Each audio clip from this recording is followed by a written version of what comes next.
Welcome to the Healthy Planet Hackathon finale. It's actually the first one that we have done from the team of Startup Colors and our partners. And today it's Friday, so TGIF, I hope you enjoy it. And I hope we will also see some amazing pictures from the team that worked throughout the week. My name is Marien. I'm the founder of Startup Colors. We are the initiators of the Healthy Planet Hackathon. It was a wild ride. I think we started organizing 6 weeks ago, also because we believe that we have to do something for a healthy planet. We have to hack together. It's something that we care about. And it was a small team. Shout out to my colleagues, Soraya and Noel, that also organized.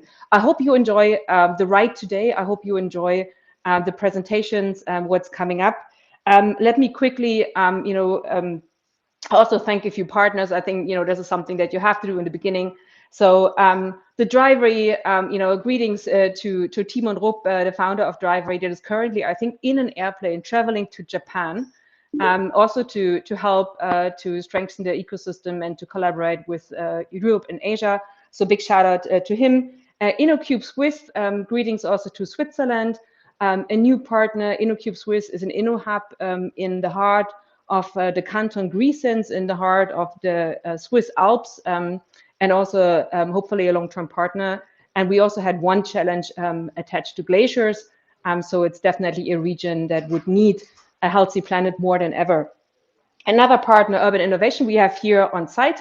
Also one of our jurors is going to give feedback from Urban Innovation. So Sebastian is here, so you will get to know him later on. And then also Startup TV, our partners that support. One of the partners we also wanted to highlight a little bit more is Swiss Blockchain. It's a partner, young organization like ourselves that started working with a new technology with blockchain. And they also provided blockchain resources to our hackers. Some of the hackers actually used it. So I think it's also quite interesting for such a young organization like Swiss Blockchain and Incubator itself, how the new blockchain technology can be applied for green tech and sustainable solutions. As I said, we do care. This is the reason why we set it up. We actually set up the project, and we had a lot of supporters. And as I said, some of them are here. And how does a hackathon usually work? A hackathon in the past was a 2-day event, 48 hours in person, sweating, sleeping in beanbags, coding, a lot of nerds. We actually twisted it around a little bit and made it into a kind of marathon that ended into a hack week, and now is the finale, which is the last sprint that we are doing. So we actually worked a lot. We started 4 weeks ago. We had 4 meetups, different opportunities. We also had workshops and sessions on impact business modeling. We also had sessions on blockchain. We had sessions on pitch coaching, and all that together actually led to today's event. So the teams prepared in a longer journey. And yes, on Monday, we kicked it off. And then for a lot of teams, it also meant virtually work together. It also meant that, they have not met in person. This is also something that you will see today. So mixed teams, some team members here in Berlin in the studio where we stream out, some people also joining. And at the end, you might see only a few faces. But to summarize, we had 60 hackers. We had 20 countries represented. We have 9 teams pitching today. And we also have, 5 amazing jurors that are going to give feedback and also hand out the prizes.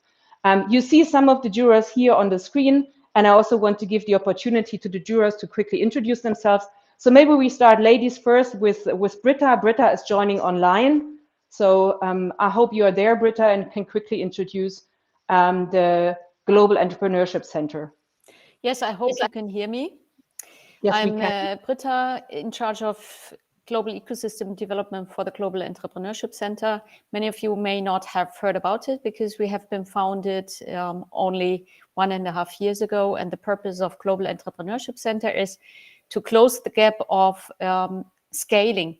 So less than 2% of global startups actually are successful in growing. And it is our mission to help you guys in the later stages to grow your business. So good luck for today. Dialing in from Cologne, as far as I remember. Düsseldorf. Düsseldorf. Close, close. It's you know, if you're German, you know there's like a rivalry between these two cities. So it was a big faux pas from my side, I guess. Next one, also dialing in online, Alex Fries. I think if we have it set up, maybe Alex, you can also join and quickly introduce you're a venture capitalist based in Silicon Valley, and I think the long list of achievements speaks for your success in the past. Oh, thank you, Maren, for the kind words. Greetings from San Francisco. Alex Fries. I am with Ecosystem Ventures and Digital Capital. It's two different funds. And yeah, I'll be judging today. Good luck to everybody, and hope to meet some of you in person someday. Thank you.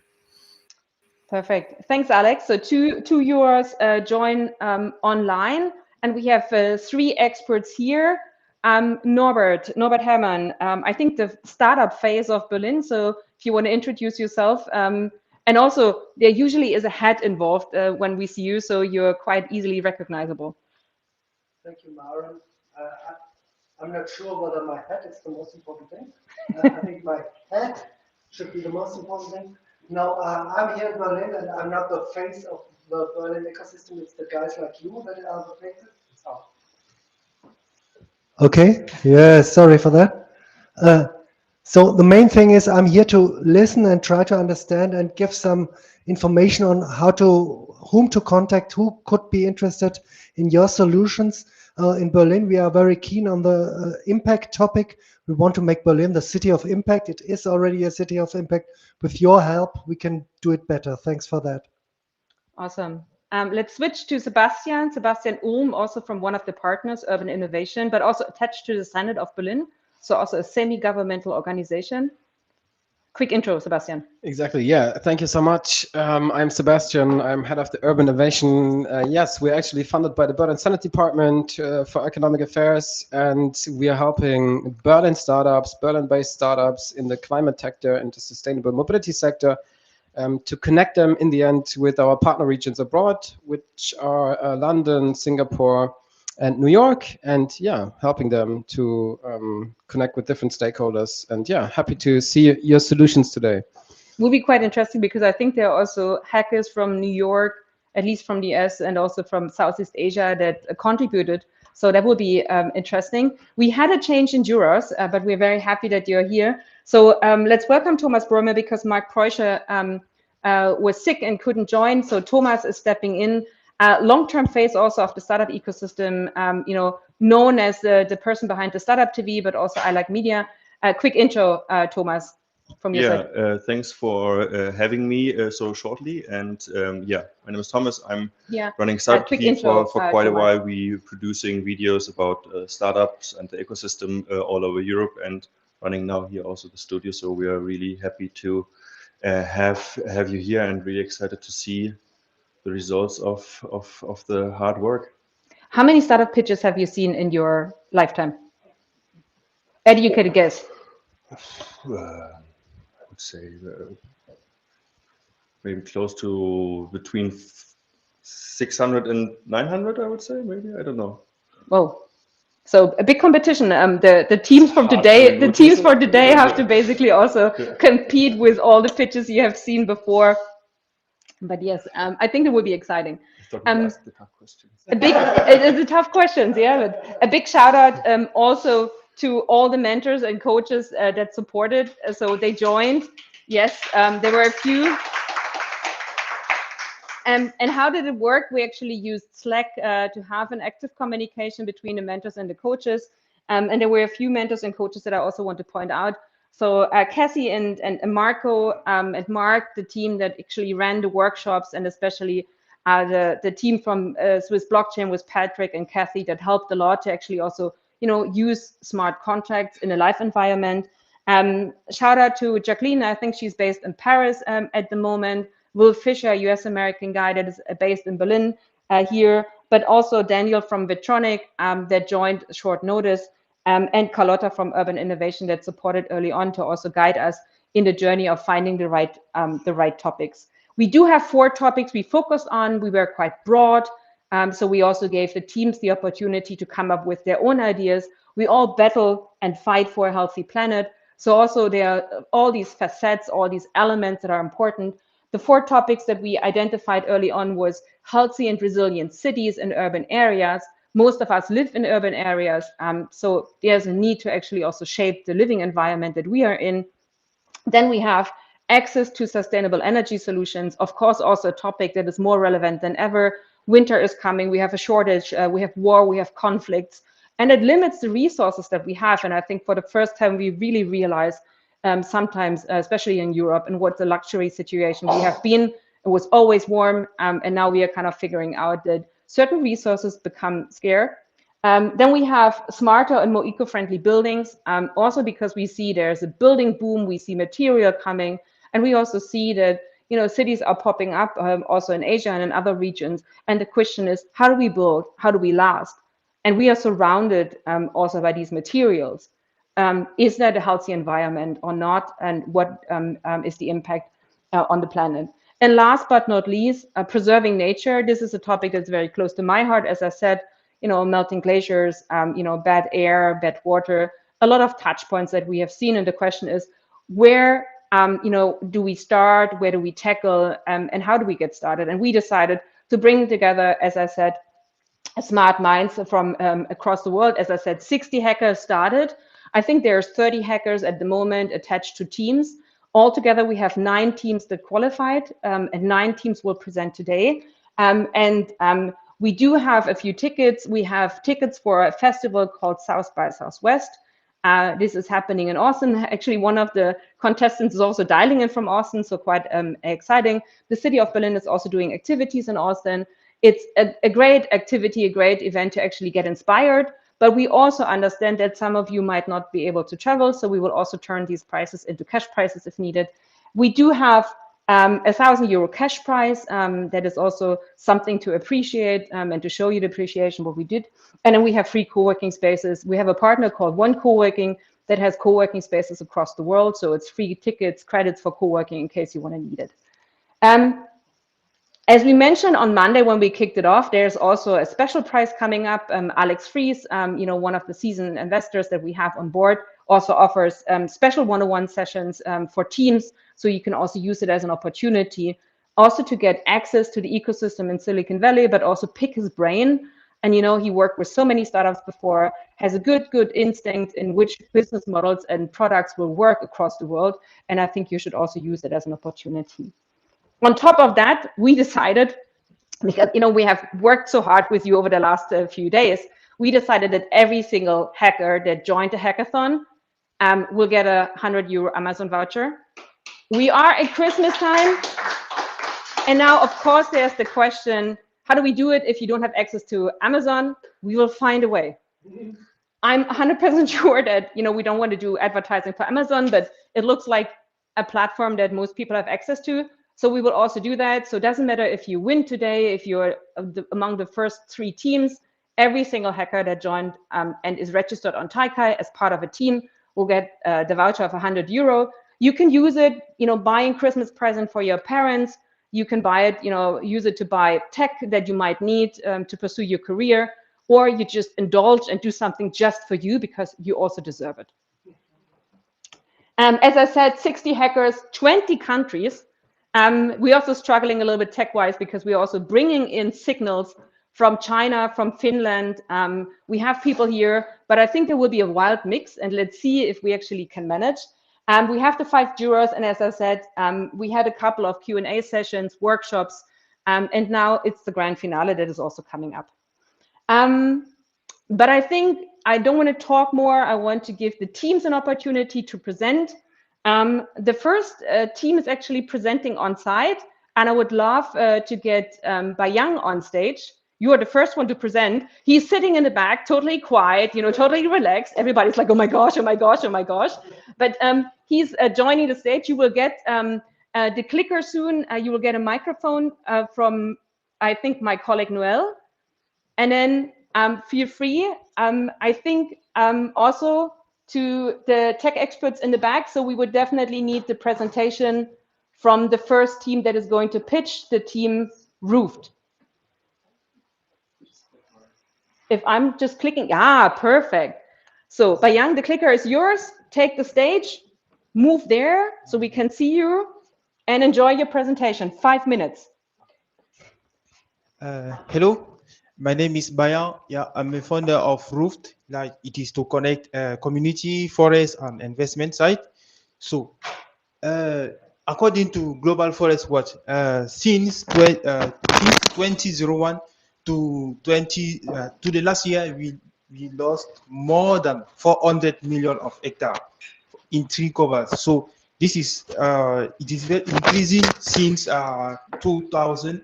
Like it is equivalent to 11% of decrease. So this, if we do not do something for that, this percentage will continue to increase. So why not use social forestry or maybe local community to help them to get funding and then to plant tree in their local area? And then, okay, social forestry, it is on the unvested. Why? Because there is no clear reforestation and afforestation plan and target also for this world. And then there is no trusted platform to get maybe funding like from bank. They don't have a easy accessibility to get fund to help them to rehabilitate their local space. So do you remember this COP27 event? One of the point on the line there, it was like for the global transformation of the low carbon economy is to be estimated to 4 trillion of US dollar a year. So that is why we have proposed to build Rooft project, a trusted crowdfunding platform, and then to help local community to get fund to plant the tree in their local area. And then, yeah, this is the business model. We have 3 stream revenue. The first one is the premium. We get like we could get from 1 to 10% of the of each investment successfully done. And also for the project integration, we can use conservation project to get fund also. And the last one is the training and the certification on how to manage uh, local area planting. Yeah, this is the main two users we can have. It is local communities and investment sector. Investment sector is just the investor who want to invest in a project. So for the community, any people can know the red and the green zone in the map to know which if their local area is good to get the fund based on the vegetation index using that we have used from Google's Earth engine. So for the investor side, yeah, they can see the project and then track the investment status on the dashboard, like you can see. Also for the monitoring and the evaluation, we can use these tools we have done to use NGVI index, like to know, okay, this area is good because they have a low vegetation index. This could be done to make a reforestation and afforestation. So this is the team, me Bayang, Safran from Indonesia, and Nikhil from Berlin. So thank you.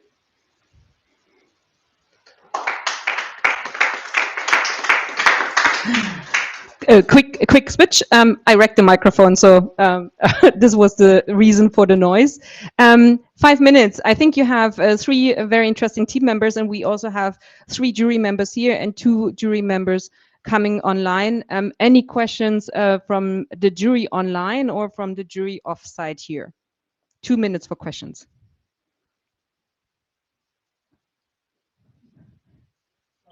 Yeah, you have your own microphone. Thank you for the presentation. I think that can help very much to make the world greener again. What do you think will be the first or the main or the most important question by investors? Imagine you would be an investor investing in your idea. Yeah. Why would you do that, or why would you hesitate doing it? What will be the question that you have to answer? Here, like, okay, a project on the crowdfunding platform could be open to everyone who want to like give maybe 1,000 or maybe $100 because they like maybe that area, and then they want to give their money for free. So that was the main idea. Yeah. So it's private investors you're thinking of. It's not. It could also be a company or somebody like who wants to do some greenwashing thing. Yeah. Also, unfortunately, yeah. Any other questions from the jury on online? Alex, Britta, any questions coming from your side? I'm not sure if we can put you. Any questions? No, I actually had the same question. What are the benefits for the investors? But now I understand could be also a pro bono. So it doesn't have to be an investor like me where I would give $500,000 or something. We would take $500,000, doesn't matter what. So it's all good if you offer. Just sign the check, all good. I think we can't hear you at the moment, Alex. No, I know, because my phone was ringing, so I was muting myself. But very good. All good. No, that's good. So, yeah, if I understood correctly, it's kind of a crowdfunding platform for reforestation, right? That's kind of the one-liner of the project. Yes. Yeah. Oh, Britta has a question. Shoot, Britta. Will the investment go into the trees, or will also the land be bought? So who will be the owner of the land?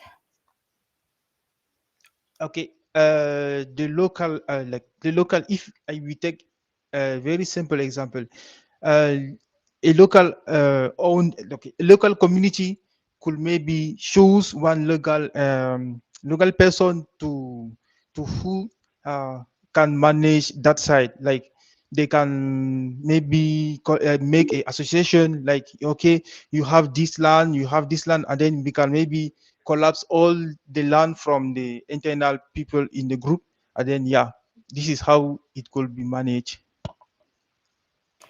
And how do you guarantee the future of this piece of forest? So is there a guarantee, a longer livity connected to it, or can it happen that it's harvested several years after? So what happens after 20 years? Yeah, okay. Maybe for that side, we could maybe set up a maybe insurance, maybe legal part, to maybe help, that side. Okay. I hope that answered the question, because the time is also up. I think we have to be strict. So thanks, Bayang, for joining. Again, 2 team members watched the live stream. Big shout out to all the others that also supported. And the first startup, the first team to present. So you also, yes, hands up for that. The next team is joining from Finland, if I'm not mistaken. Actually, Jana and her team, I think they are team members from Vilnius and from Berlin, coming together, a true cross-border collaboration. I hope the sound and everything is running. So Jana, the stage is yours. You have 5 minutes to present Dendrite.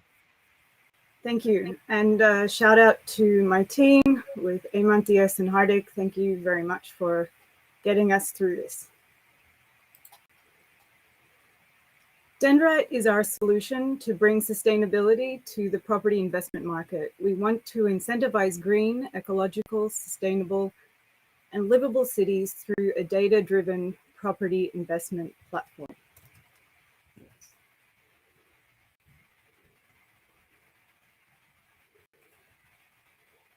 Our commercial markets are driven and dependent on fossil fuel consumption. Also, the current grid-like construction projects decimate our environments and are built mainly for cars. There's also a lack of meaningful information and metrics that enable investors to evaluate properties based on their sustainability and livability. And this is the problem we're looking at.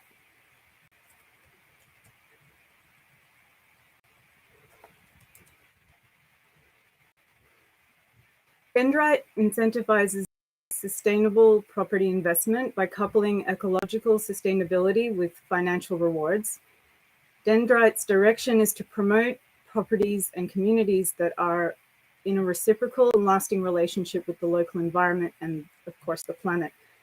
We achieve this by coupling ecological sustainability with financial benefits, and we do this by incentivizing long-term sustainable development.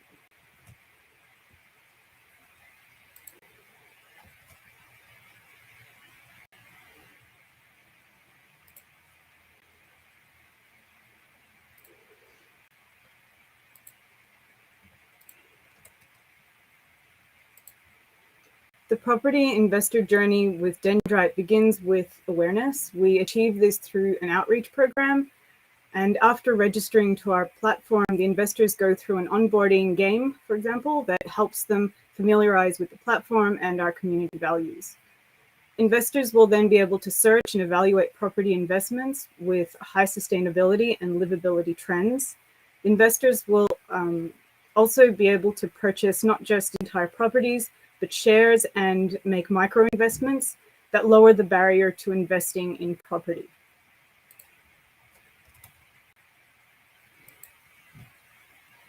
So with the mobile app that we're proposing, investors will be able to filter properties by sustainability and livability criteria, as you can see here.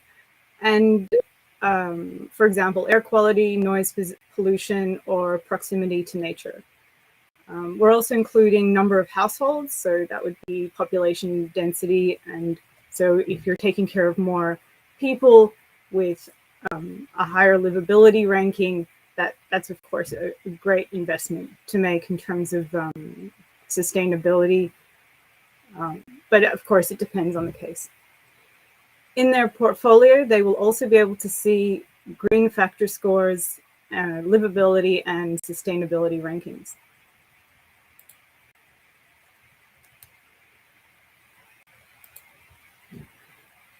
Dendrite evaluates and ranks property, sustainability, and livability using multiple data sources. The platform encourages investors to invest in properties with increasing sustainability and livability trends. We also want to encourage improved livability for less affluent areas, which might be high risk for investors. And here we might be promoting tools such as sustainable development through micro investments.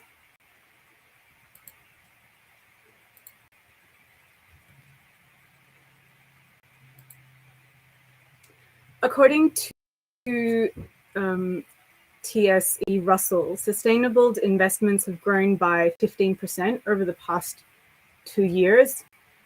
And in the Simon Kucher report, 2002 Global Sustainability Study, 75% of global consumers feel that environmental sustainability is an important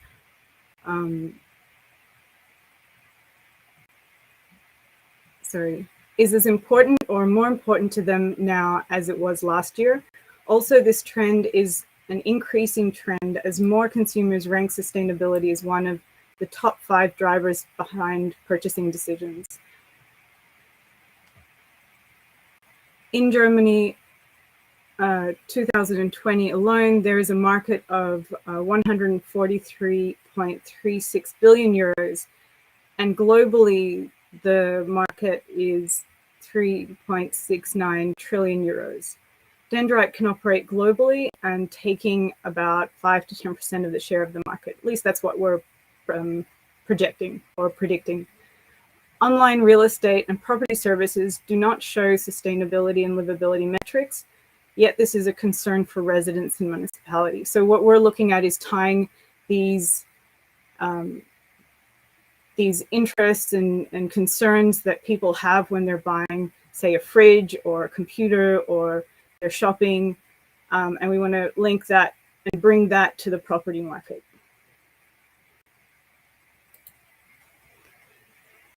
Dendrite stands out from other real estate services as it evaluates property based on sustainability and livability indices. It provides options to buy shares in properties, as well as an option to filter choices by types of environmental conditions, and provides a list of local community initiatives. Sorry, the slide sometimes doesn't come along.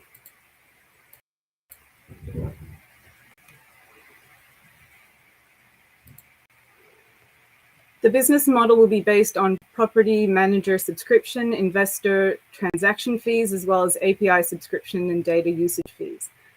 For example, to online real estate services and property investment brokers. The initial cost we're predicting just to get the MVP started is 50,000 or 50,000 euros. And we'll need 20K for promotion and marketing, as well as 10K per month for operational costs. Jana, do you hear me? Yes. You have to close because the 5 minutes are over and have been over for quite a long time. Oh, sorry. Okay, I forgot to press the timer. So maybe we can switch to the jury questions. Sure. Any questions from the jury? So another financial solution. The microphone is on your lap. So if I'm an investor, I will be owner of this property then, and I will receive some rent or something like that, or will I only be a kind of owner and feel better? You would be an owner. So just like you would be buying a house, or you're a property developer, and you are purchasing a building or a site, you know, whatever you would get from that investment normally, it's the same, except what we're doing is providing sustainability and livability metrics. And we want to show that when these things improve, your property value goes up. And we want to find a way to couple those things together.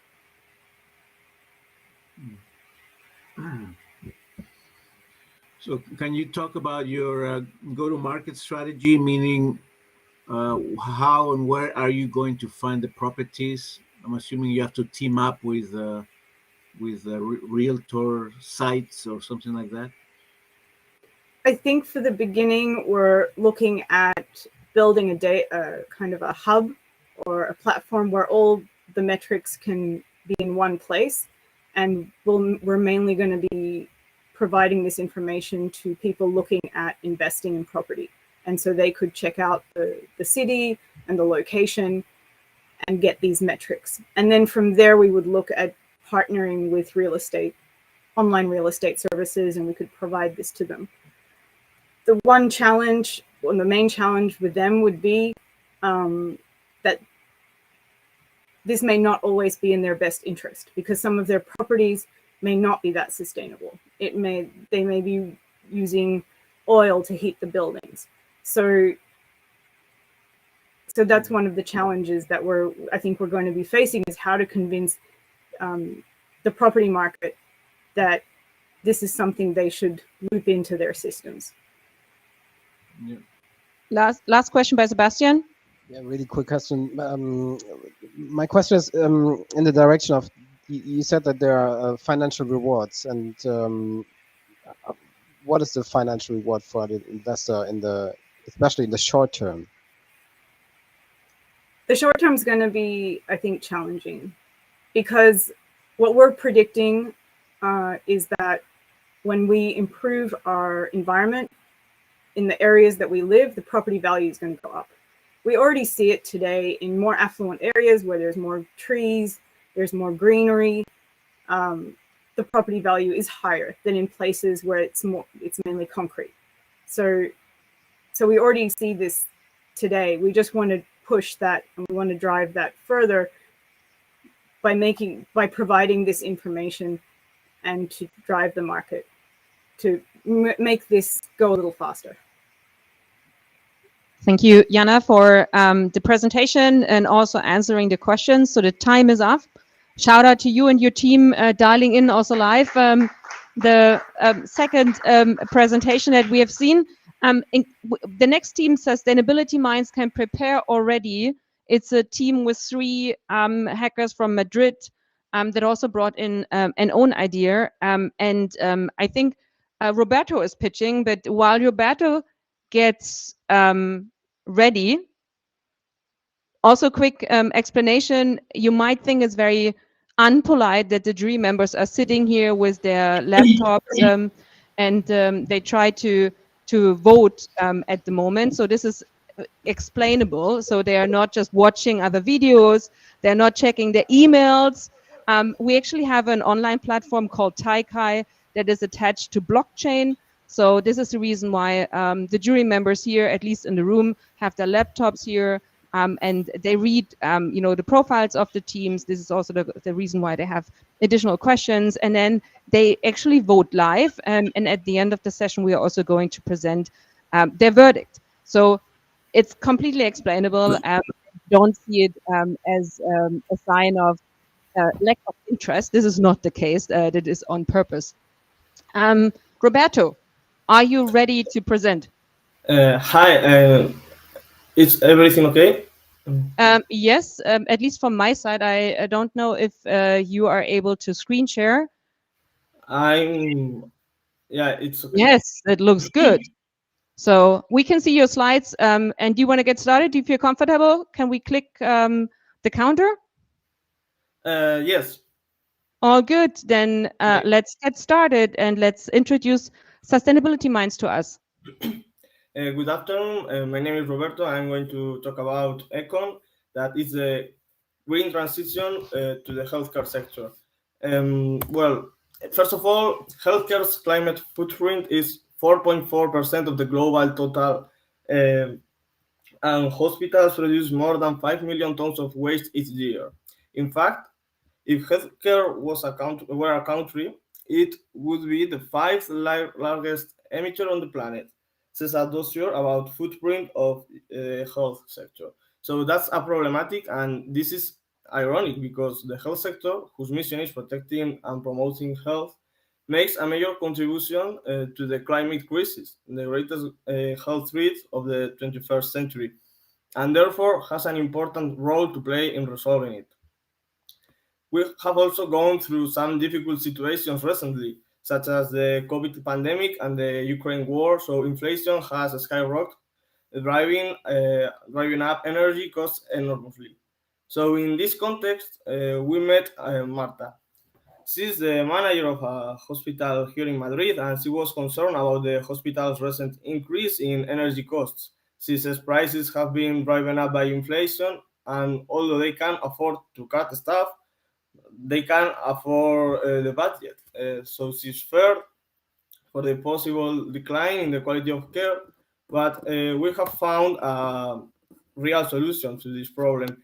We have created Sustainability Minds. We are a group of young people from Spain that we want to present to introduce Econ, an innovative platform for the green transition of the healthcare sector. The project was born to achieve a more environmentally friendly healthcare system. So we address any health center that is interested in being more sustainable and reducing its impact on the environment, offering solutions that can also have great economic benefits by reducing its energy cost. Well, how does it work? Econ is a software that uses cross data and machine learning to reduce healthcare organizations' environmental impact and economic costs by applying a full customized eco plan. We calculate the impact that the activity of your healthcare center has to, for example, reduce CO2 emissions, waste products, energy expenditure. In our model, we start from a plan zero. It is the work we do before offering our service to the client and consists of collecting both external data like climatological, demographic, etc., and internal data of the hospital. This data sometimes is from public domain, and other times we can request the hospital some files or interoperability. From this cross-reference data, both external and internal, the client's energy costs and emissions are analyzed, on which the strategy is designed with artificial intelligence to improve personalized attention. Here, I invite you to scan the QR code shown in the screen to see our webpage. where there is some information about our project and a demo with some strategies that we have designed, but well, the project is personalized to each one, so it's a demo. We are a multidisciplinary team made up of different profiles within the health sector. I'm the operations director. I study pharmacy. I'm only 22 years old. My friend Mireia has 23 and Gonzalo too, and they are studying the master's degree. So we have a lot of intentions to make it a great impact. Our business model, the contract of our service is like 2,500 euros for the analysis, the initial analysis, and we collect from different sources. The advice would be given in exchange of the 10% of the profits. The potential savings would be around 400 kilos, and after the implementation of the strategies, we would offer a maintenance service, monitoring and follow-up of energy expenditure for 1,000 euros monthly fee. The scaling stage is very scalable. First stage is private healthcare centers, the strategy design. The second stage is the maintenance and expansion to other centers like dental clinics or pharmacies. And the third stage is offering to the service to public health centers and international expansions. Here are some opinion of experts like people working in Pfizer, or here CEO from some startups and entrepreneur coach. And I think that this is like is a way to reduce economic costs and environmental impact using our tool Econ. And well, thank you very much for attending. I'm here for listen your questions, and that's all. Very nice. Thanks for the presentation. We are also gearing up for another presentation here. This is the reason why we also had to fix some tech topics. Any questions from the jury for Team Sustainability Minds? There's a question from the jury on site. Norbert, shoot. Thank you very much. I think you're targeting a very, very, very important topic. Would you give me some examples what you then would be offering these hospitals or these healthcare centers, how to reduce the footprint?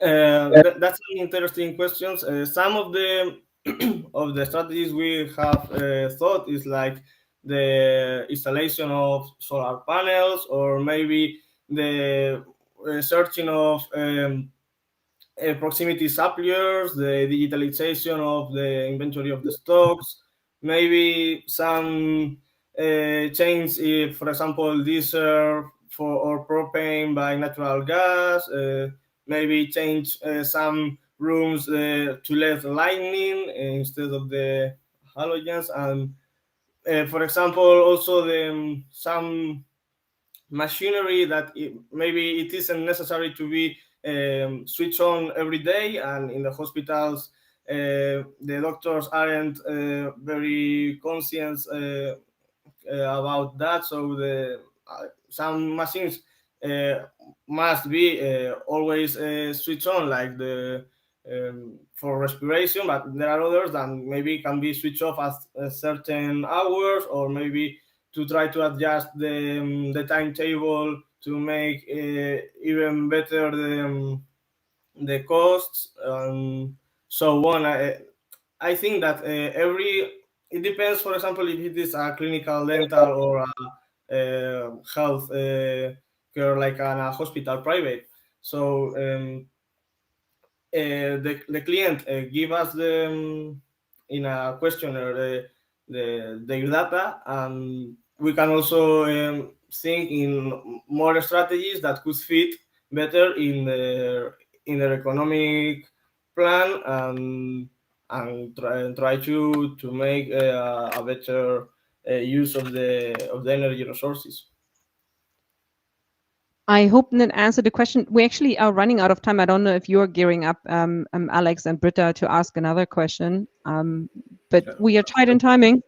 Just a clarification, if I may, because you started your pitch saying that the healthcare system creates a lot of waste, but your solution is only directed to energy, the energy space of it, right? Well, our strategy wants to make a big impact in the environment too. But it's true that, first of all, if you reduce the energy costs, the enterprise will make more money that reducing waste. But reducing waste is also an intended way for the future too.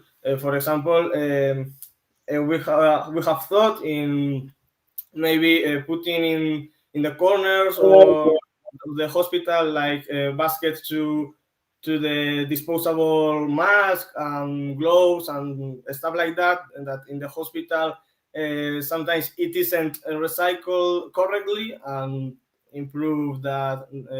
So in the economic balance, it would make also an improvement in the costs, but less than the energetic measures.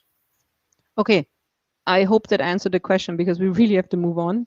But thanks for the clarification, Alex, because I think it was important to also put that into perspective. So thanks for joining from Madrid, and a shout out to all the other team members. We are moving back to Berlin, and a team that is also quite international. So Johannes, you can come on stage. I think it's one of the teams that was moving from, like, I think one team member to 5 and 6 team members, working together offsite and online, quite international, and it has the fancy name CCC Plus. So we also try to understand what does it mean. The best spot to present is actually next there, so the jury members can also see you. And the stage is yours. I think let's check if the clicker is working. Can you hear me? Shoot. Yes. I think so. Hello and welcome. Thank you for being here.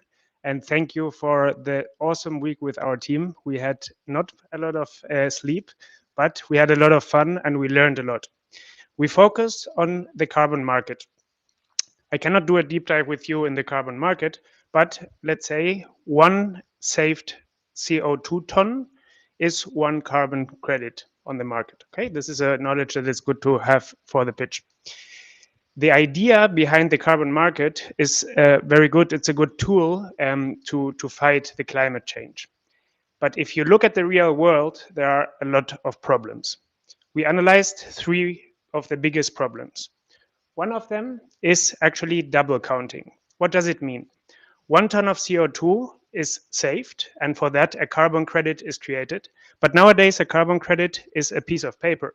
So it's sold 2 times, many times. That doesn't make any sense for the equation, because you save it once, but then you emit it twice. So the whole thing doesn't make any sense. Another thing is that a company, for example, in Berlin, emitting carbon, then wants to offset and buys carbon credits from Malaysia, for example. That also doesn't make a lot of sense if you look a little bit at environmental ecosystems. It's a little bit like creating waste in Germany and sending it somewhere else. It's then their problem. And the third problem we focused at is the how intransparable the market is. What does that mean? Maybe you had the situation, you booked a flight, you want to offset, and you can offset the same flight for 3 euros or for 300 euros. We know why it costs differently, but you don't have normally the transparency where the carbon was saved. We are here to solve that with CCC Plus. CCC Plus is a marketplace which is based on the blockchain, and where you can trade carbon credits, high quality carbon credits, locally. What does that mean? We focus on matching sellers and buyers hyper-locally as near as possible, which brings many benefits, like, for example, visibility for good companies who save CO2 near to you. On the other hand, we also focus on only accepting high carbon credits. We do that by looking at which certificates we accept and which not. And the third point that we have is actually that we eliminate the duplicate selling of carbon credits through blockchain. How does it work? How does the whole blockchain thing work? For that, you need one assumption. One of our tokens is 1 ton of CO2. Okay? So let's jump a little bit into the thing. There is a startup in Berlin. Many of you maybe know it. It's Rettergut. They save food waste, and for that they save CO2. They get credit a certificate from TÜV Rheinland, and we take that certificate and create it into an NFT. That certificate in that moment is destroyed so that it cannot be sold to another person. Then we have another company, which is Expleo, which is in the automotive industry, which needs to compensate CO2 because they created a little bit too much CO2 in the last year. So what they do is they buy our token, because with those tokens, they will buy from Rettergut the credit. And once the NFT wanders from Rettergut to Expleo, in that moment, the NFT expires. It means it stays for always in the pocket of Expleo, but it cannot be resold. What Rettergut does with the tokens, they can change them to euros again, or they can keep them because they know that the price of carbon is going to go higher in the future. So they can keep them and then later change them to euros if they want. Let me show you shortly our demo. We were working hard on the sign up page, and also the sellers can create. This is Lily, who is the CEO of Rettergut, and she can create an old profile. She can win visibility within other projects, also near to the buyer. But what is also important is that she can have a prognosis of how much CO2 she's going to save and how much money she's going to do with those carbon credits which she uploads. The market is big. There is no question for that. But what motivates us with this idea is the actual impact that we have. We can really scale circular economy and donut economy. And we can multiply the impact through allowing other people to invest into this kind of cool startups like Rettergut. Meet our team very shortly. We are 5 people all around the world. And we also prepared a little bit of the background of our stack, how we're going to do it, but we didn't want to get too technical today. All good. I think you're in the lucky situation that also 2 other team members are here. Sid, Anna, do you want to come up just so people can also see your face? I think it's something that is much appreciated. While Barak is, I think, based in Munich, and Enrique, I'm not even sure if he could dial in because he's based in Panama. So I don't even know what the time difference is. So I think this is something that we have to consider. I don't know how you collaborated, to be honest. Questions from the jury here on site or online? I just move around, turn around if there's any jury member, Britta or Alex, that has a question about CCC+. Hands up, Norbert? Perfect. Again, me, sorry. So do you really think that this is going to be makeable? Because to me, it makes much sense and it could really do some changes in the whole economy. You think this is going to be makeable in the next year? To be honest, do you guys wanna respond? Like, to be honest, I think so. If you could look a little bit at the competition, there are very young competitors in the market, and they are getting extremely high valuations. Okay. So, and we during this hackathon already, we programmed a little demo where we actually connected the wallet and everything. So yes, I think it's doable. I mean, what would be what's the biggest challenge you're facing to make that happen? Because I mean, for me also it sounds really interesting, but also like especially, I mean, and also the idea of having that locally is really great. But of course, also on the end, like the biggest problem to make that happen and having enough to handle. I mean, we have a great blockchain community in Berlin, I would say, with Ethereum, and that's where we build on. And also Polygon is interesting for us. Swiss blockchain with nulls was also interesting as the green blockchain. So we are looking in this, and for us, it's time. So the hackathon was not long enough to set it fully up, but it's feasible, I think, yeah. And others are focusing more on the global market. And I'm a totally fan of donut economy and circular city, regenerative economy. So we need this actually to invest in each other and to have more visibility and also, yeah, encourage us in the city. So there are so many platforms, to be honest, in the carbon trading right now. So what is your USP in the end? What is the difference between you and all the others? The primary USP, which we believe is that this platform is the only platform that is focusing on solving the problem locally, while the others are aiding what the carbon market terms as sacrifice zoning, which is you create pollution locally, but try to offset it somewhere else in the world. Any other questions? Britta is raising her hand. I mean, we're running out of time, but quick question, quick answer, please. How will you reach out to your first customers in those local regions? Yeah, I know a lot of startups, sustainability startups in Berlin, and a lot of them which are focusing more on a system approach are lacking funding because the business model is too complicated, but they're doing amazing stuff. And yeah, and I think SMEs food waste, we know, is huge in cities, and we need more logistic solutions also and stakeholder matching basically also. And you can be an investor, but you can also seller at the same time. So time is running out. Alex, I'm very, very sorry, but I think you have the chance. You will also share some insights and contact data from all the hackers, so you can also follow up if there's any questions, or you can also in the jury deliberation maybe discuss some thoughts with the remaining ones. 4 out of 5 jurors had a question, so I think that's okay. So if you leave the microphone with me, we have a quick change. Yeah, the clicker can also stay. Thanks for presenting on site. And again, shout out to the team members that could not be here. We also stream live. There's a recording, so we're also definitely sharing it. And especially, there's always one person here in the limelight presenting, but usually there's a team behind it. And in that team, we had the chance to actually also showcase the other team members, 3 of the 5, so that was actually quite nice. But yeah, you also worked across multiple continents.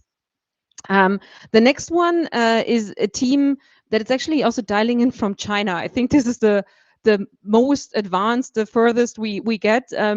I'm not 100% sure if technology-wise we can make it work. I hope. I keep my fingers crossed. It's actually 2 team members, one from China and one from the US. If I'm not mistaken, just imagine, you know, time difference, coming together, collaborating together, hacking together. Not easy. And the topic that they tackle is solar power, and the team is called Solar Safe, and it's focusing on sustainable energy solution. I'm not quite sure if we are connected and everything is running well. Are you ready to present?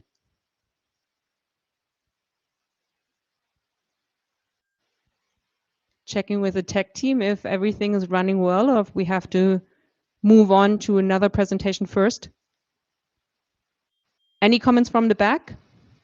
The back room? Move on to another team, or? Oh yeah, that was easy. So the next team is a team. I also had to check my documents. The next team is also dialing in, not from around the world here, not from Europe, but actually from Austin, Texas. As we mentioned, South by Southwest is happening in Austin, Texas, and by chance, the female founder of the next team, Technovata, also seasoned hackers, by the way, is also dialing in from the US. I hope it's working, Ruslana. So yes, you have to jump in because the other team has technical issues. Are you ready to present Technovata?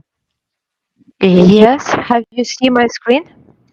We can see you, but I think the guys in the back are also, you know, switching to your screen. If you would screen share again, and then we give it a try. Looks good. Okay.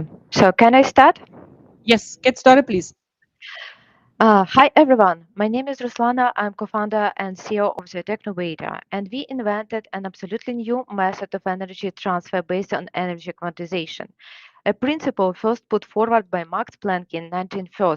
And Max Planck postulated that energy was quantized and could be emitted or absorbed by a small unit of energy known as quantum, and we mastered such a principle. We are going to bring our technology to the drone industry to solve the big problem of drone autonomous flight. Currently, drones require constant human support and monitoring the battery level. When the battery is fully discharged, it's necessary to replace battery, and it also leads to the business downtime. Currently, no technologies that can make drone fully autonomous. With our technology, we will also solve the big problems with the waste materials, cord and batteries, making our planet more healthy and solution more sustainable. So what is our sustainable business model? With our disruptive wireless charging technology, we will solve a complex global problems in the field of energy, climate, and human health. For the planet, it will possible to reduce the production of batteries and cords. Also, as our technology can prolong battery life and eliminate cables, and also it will possible to increase the level of the carbonization if we will bring our technology to the electric mobility industry. And definitely it will bring the positive impact to the human health and the climate. For the business perspective, we can bring additional value to the existing products, reducing cost and also increasing the efficiency, and with a huge potential for the different industries. So what is the uniqueness of our wireless charging technology? Our technology operates outside of the electromagnetic fields, does not generate heat and emission, and can charge in any environment condition, even in movement with really high efficiency. Where we are right now, actually the invention happened, and we successfully passed safety test, and also we won R&D scientific grant, and more important that we have already working prototype for the consumer electronic device. And we are going to bring our technology to the drone industry, building such a wireless charging platform for the VTOL type drones, really a powerful drone with power up to 1.5 kilowatts, and it will possible to integrate technology directly into the drone and create a wireless charging platform in various shape, various size, to connect it to any electric pole socket or any another energy source, and it will possible to charge them at a distance in any environment condition. So who drives this market? Actually, different technologies exist on the market, but why our quantum charging technology is better? Because we can charge low, medium, high power devices simultaneously with really high efficiency at a half-meter distance outside of electromagnetic fields and does not generate heat. And if we go to the drone market, so Get, Vibotic, SkySense operate, work on the wireless charging technology, and you can see their disadvantages. And the market is really huge and count more than $127 billion. And actually, if we can make a sample with the Austria of the potential of the market, as Austria has more than 80,000 kilometers square, and we can tell that, for example, one wireless charging port can cover the space of 250 square kilometers, and it will possible also to get more than 21 million euro only using such a business model for the one country. In our business model, we are planning to sell license and provide manufacturers with the production right. Actually, with a team of 3 inventors, we know each other even more than 20 years. We also have technical business and science expertise in our team. Currently, we are going to raise more than €500,000 to bring such a technology to the transportation market. Thank you for your attention, and I'm ready for your question. Thanks for the presentation. On time. Not too bad. Any questions from the jury? Oops. Thomas. Yes, sounds really interesting. So, what is or what you created during the hackathon out of that. So it sounded already like a really final presentation. Yeah. Yes, actually, during the hackathon, we create receiving elements that we place to the drone. It was not enough time to integrate it directly into the drone, but actually we can demonstrate how it will possible to use our technology, our transmitting element with the drones, that we do not have any interference to the camera, and we have the distance, charging distance, and it will definitely possible to integrate technology directly into the drone. Any other questions? Alex, Britta as well. I don't want to cut you off again, Alex. So can you elaborate a little bit more on the sustainability and on the impact improvement by this technology? Yes, actually, I can tell you that if our technology does not generate heat and emission, it will possible to use it in different industries. If we talk about batteries and also cords, currently you can see many solutions with batteries and cords, and our technology can prolong battery life and eliminates cables. Let's say even for the consumer electronics, if we have many devices and it will possible to charge them without any cables, we decrease the level of waste materials because no need to produce so many cords and batteries. And also, when we live in the era of decarbonization, when we have electric plan, electric ship, electric cars, it will possible to charge them without cables and even prolong the battery life. So let's imagine if you have the gallery and you will need to park your electric cars there. It's not necessary to use cables for that. Only our receiving element that it should be installed into the electric car and our wireless charging platform. We would have time for one more quick question, but actually 2 minutes are over. But if there are any questions, let me know. Otherwise, nobody, quick question, quick answer. Why do you start focusing on drones?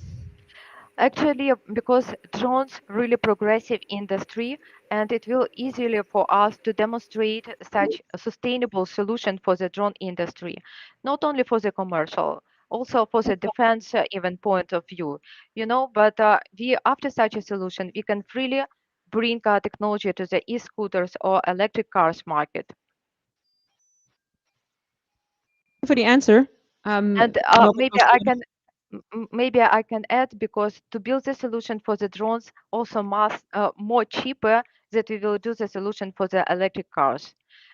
Drones do not need to have such bigger transmitting and receiving element, and it will be much easier for us to build such a solution. Very nice. Thanks for joining. I think it's quite early still in Austin, so greetings to Austin, Texas. Yeah. And also shout out to the rest of the team. Thank you so much. So there was actually a team that jumped in. I'm not quite sure if we give it a chance to actually try to get Eileen on board again from China. At the moment, it looks like her connectivity is very low, so there's no stable connection. But we can give it a try.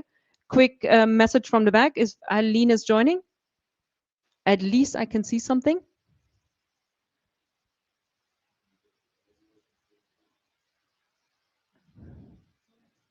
Let's see. What's the verdict? Yes or no? Doesn't look too good.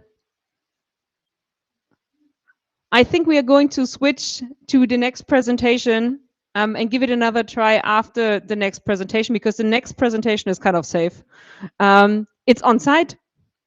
And it's a team called Wasteable. I think you were one of the first teams that registered. And for a very, very long time, the person that had the original idea was a lonely soldier. It took a while to get the team together. And I think last minute, at the beginning of this week, 3 ladies joined Nassim. So he was very lucky. And now we have Sandra on site, and I think the team is coming together from the UK. I think Nassim is based in the Netherlands at the moment. You had a hacker from New York. You yourself from Southeast Asia. You know, a wild mix. And you definitely started, I think, on Monday night working together. Wednesday. Yeah, see, squeeze it in, and came up with something, that's also quite exciting. So the stage is yours. There's a clicker. I will also give you my microphone, I guess, if you don't have a microphone here. Norbert is sharing. Very nice. So the stage is yours, Sandra. 5 minutes. Hello. Yes, it's working.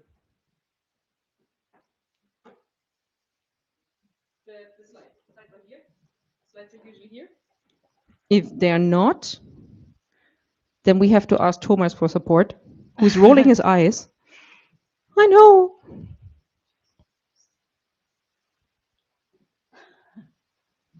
There's a little bit more warm-up time. How often have you pitched? This is my first time pitching. So I'm going to stand over here with my notes, just in case. So let's see.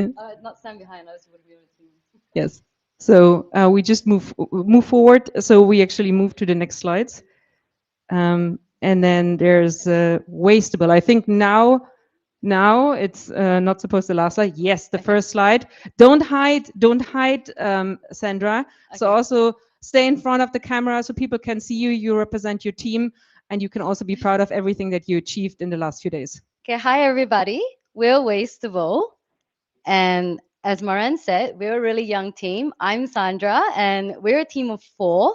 We literally got together on Monday and started work on this project on Wednesday. We come from all over the world, and collectively we have a shared experience of about 20 years of experience in many different fields: education, psychology, international development, and finance. But one of our common interests is creating a more sustainable planet. And so our vision at Wastable is to reimagine waste, not as waste, but as a resource. Let me introduce you to the waste problem. So did you know that we as people generate about 290 kilos of waste per person? 87% of this waste has recycling potential, but we found that 60% of university students actually don't recycle. But why is this happening? So we found in our research that students view sustainability as expensive and inconvenient. As well, they lack the knowledge on how and where to recycle. And this results in them in a social norm that limits them from recycling and a greener attitude.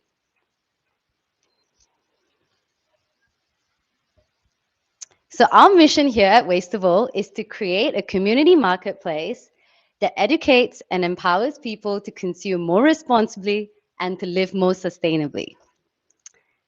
And our approach, we seek to connect students with waste partners and provide them with a reward-back system that they can redeem for goods and services with our waste heroes. In a nutshell, our solution educates people on how, where, and why to recycle. It connects community stakeholders together, and it incentivizes people to recycle. So this is how it works. You download the application and you register your bin. When you register your bin, you get issued a QR code. When you're ready to empty the bin, you can open up the app, and the app will show you where the closest waste partners are. Here, you'll select which waste partner you choose to empty your bin in, take it on down there, and once you empty your bin, your QR code gets scanned and you will receive coins, wastable coins in your wastable wallet that you get to redeem for goods and services at our Waste Hero partners. So the uniqueness of Wastable is that we build upon the adage that one person's trash is another person's treasure. We connect an ecosystem of students, waste partners, and waste heroes. Waste partners are organizations that can repurpose the waste and put out their call to action to the community. Waste heroes are local businesses and corporations or services that stand to gain greater visibility and more business. At the end of the day, everybody stands to benefit. So our main revenue stream will be advertising in the form of sponsored posts and subscriptions. We also foresee that we could sell data later on down the track as another potential revenue stream. Germany at the moment has 3 million university students. 1.8 million don't recycle. So through our research insights, we found that educational, incentivized, and behavioral nudge recycling initiatives are very effective. So we expect to be able to capture roughly 750,000 of this market share. In the first year, we plan to pilot the app at Humboldt University. It has a very large proportion of international students, and we're going to focus on securing partnerships and widening our network. We hope by the end of 2023 to secure 2,000 users and corresponding waste heroes and partners to support this. So in a week, actually in 3 days, we've managed to form a strong international team. Not only that, we formulated our business plan and go-to-market strategy. As well, we even found time to conduct user research with one segment of our users, which is the university students, and we've designed the main features of the Wasteable mobile app. So we always welcome your feedback and your support. You can email us here. Thank you very much. Very nice. On point, 12 seconds left. Yeah, and Sandy was sweating in the back, trying to prepare, preparing her pitch. What I found very, very interesting is the different faces. I mean, I see the jury here. So I think Norbert was like, And then, Thomas the same. There have to be questions in this jury on site. Oh, no. And also the two that joined. So any questions from you here? You take this. Yes, it took me a while to understand. It's not only about waste, it's also about reuse. Is it right? And could I, as a person, be a partner because I say I want to reuse a computer or something like that? Well, we hope eventually for this to be more of like a community-based platform. So ultimately, you can register yourself as a waste partner if you see like use for waste. So we haven't actually looked at individuals yet, but we're thinking even small businesses, secondhand retailers, if they see a need for a sort of waste resource, they can register themselves with us, and it comes up in the map hotspot as a waste partner. So then I, as a student, if I'm looking to recycle my computer, I can select that and then go ahead and empty my bin per se there. My question is, you talked about Humboldt University. Are we talking about the site itself, or just all the students that are? We're talking about the students, actually. So what we found in our research is that about 40% of the students that live in student residences here in Berlin, they're international students. So they might not have the same knowledge of recycling practices here or know where to go. And so we think that this would be a good entry to market. Can you talk? Yeah. Any more questions, Alex? Yeah. You're hoarding the microphones, by the way, guys. There's another one next to Sebastian. So hey, share. Alex, the stage is yours. Thank you for the great presentation, and I fully agree with you. I'm happy you did the research. I was just helping my son yesterday clean up his apartment, and it's full of recyclable stuff, and he's too lazy. At the end of the day, I mean, education may help, but I think I think you should focus on the incentives, right? So I wanted to ask, can you talk a little bit about the incentives that students may get and how they can get them and what can they do with them? Yeah, so they will receive the incentives via our waste partners. So once they empty their bin, they get credited wasteable coins in their wasteable wallet. And over time, as they accrue these coins, they can take them to our waste hero partners, which would be retailers, service providers. It could be a cleaning service. It could be urban sports club, like a gym membership, or even a cafe, a local cafe that's just looking to gain more visibility amongst the customer base, and they can redeem these coins for a cup of coffee, or like a subscription to like a gym membership, for instance. The 2 minutes are up, but I have the feeling that there are more questions. Thomas, do you have a very short question and then a very short answer from Sandra? No, actually, I was also on the incentives. I'm still impressed of the number of 60% of the students are not really doing recycling. Yeah, your student years are like long gone. So Yes. maybe you don't remember anymore. The early stages, you know, all that new stuff. Yeah, but maybe you also never lived in a dorm. I did. I can confirm that. Thanks, Sandy, for presenting. Big Thank shout you out very to the rest of much. the team. Ashton, Yes. Ashton, Sabrina, and Nassim. Yes, thanks, guys. A good pitch. You know, you're not a pitch virgin anymore. It's done. So all good. Next team joining. I don't think we are going to try China again, but maybe, I don't know. But next in line would be a team also presenting online. It's a team from Madrid, team Limut. 2 hackers from Madrid, Spain. And the person that is supposed to present is Alvaro. I hear some noise in the back, so there might be a check if it's going to work. Let's see. Are we getting connected to Alvaro from Limut? Hi, everyone. Yeah. Good. Good to see you. Are you feeling okay? Is everything running well? Yes, Are you ready? I've uploaded my presentation, but I cannot activate it. You want to give it? There, I see there it. it is. Okay. Perfect. Are you ready to pitch, Alvaro? Yeah, Then let's perfect. get started. The time is counting. Okay. Hello, everyone. I'm Alvaro, and I wanted to lead this presentation with a question. Did you know that a third part of waste management trucks are more than 50% empty? We are Limud, and we improve waste management towards smart waste. More than 80% waste containers are disposed of at the wrong time. Also, our team has found that businesses in smart cities don't monitor nor track their CO2 environmental impact.